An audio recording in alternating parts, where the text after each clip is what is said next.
Sí, a ver, en primer lugar hay que tener en claro que se reinstaló la sesión para conocer si existía o no consenso de los magistrados. Yo creo que en primer lugar yo he sido muy enfático en indicar que nunca hubo ninguna reunión, por lo menos conmigo y con algunos magistrados, y en algún momento hubo una pequeña conversación entre el doctor Swing y el doctor Sequicela, pero no llegó a más. Hoy, la presidenta subrogante consulta al Pleno si existió o no consenso.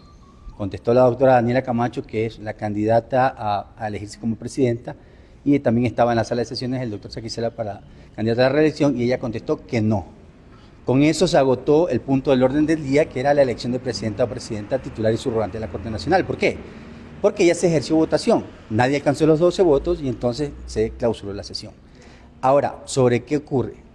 Yo siempre he mantenido esta posición de la prórroga de funciones, que es una máxima que está en el Código Orgánico de la Función Judicial, inclusive la Ley Orgánica de Servicio Público. Establece que las máximas autoridades, aunque hubieran cesado sus funciones en su periodo, deben seguir hasta que sean legalmente reemplazados. Esta cobertura normativa abarcaría, desde mi punto de vista jurídico, al presidente de la Corte Nacional de Justicia, inclusive a los 4 jueces que el Consejo de la Judicatura nos ha declarado terminados para el 3 de febrero los periodos. ¿Qué es lo que ocurre? Tengo conocimiento que en horas del mediodía llegó una respuesta a una consulta efectuada por la Presidencia de la Corte Nacional de Justicia, en que el señor Procurador General de Estado, sobre mi criterio jurídico inclusive, ha manifestado que lo procedente es la prórroga de funciones. Ya se ha contestado una consulta de la Procuraduría General de Estado y que de acuerdo al artículo 120, numeral 2 y 121 del Código Orgánico de la Función Judicial, e inclusive con lo que dice la Ley Orgánica de Servicio Público, lo procedente por excepción manifiesta es que el presidente de la Corte Nacional de Justicia se mantenga prorrogado en sus funciones para inclusive conservar la estabilidad institucional. A ver, yo les comento algo. Hay jurisprudencia de la Corte Constitucional, ¿verdad?, en una acción de inconstitucionalidad que fue presentada en contra de, una acción de incumplimiento que fue presentada en contra de la Contraloría General del Estado, es una data reciente, en el que manifiesta que los dictámenes de la Procuraduría General del Estado tienen un alcance normativo. Entonces le da la faceta de incumplimiento cuando la Contraloría General del Estado dejó de aplicarlos. Entonces hay un antecedente en ese sentido.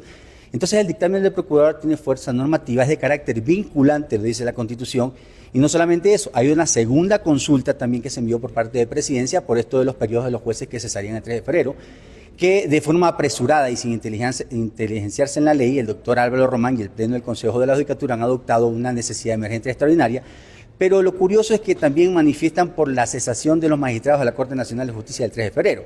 Entonces, yo ya lo he indicado. El artículo 133 del Código Orgánico de la Función Judicial manifiesta que aunque se cesaran en funciones el 3 de febrero, que tampoco no lo aceptamos, estos podrán seguir en funciones prorrogadas hasta que sean los reemplazos. ¿Cuándo ocurre esto?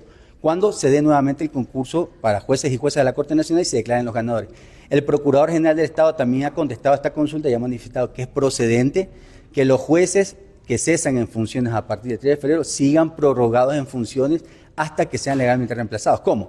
No con jueces, porque no es permitido, ya se terminó el periodo, según lo dijo el Consejo de la Judicatura, y lo pertinente es que sigan en funciones prorrogadas hasta que culmine el concurso para elegir los nuevos jueces y juezas de la Corte Nacional. Es decir, de las buenas intenciones del Consejo de la Judicatura del doctor Román, que las ha expresado hasta en la Asamblea Nacional, durarían de 6 a 7 meses, ya poco más, poco tiempo menos, es estricta responsabilidad del Consejo de la Judicatura.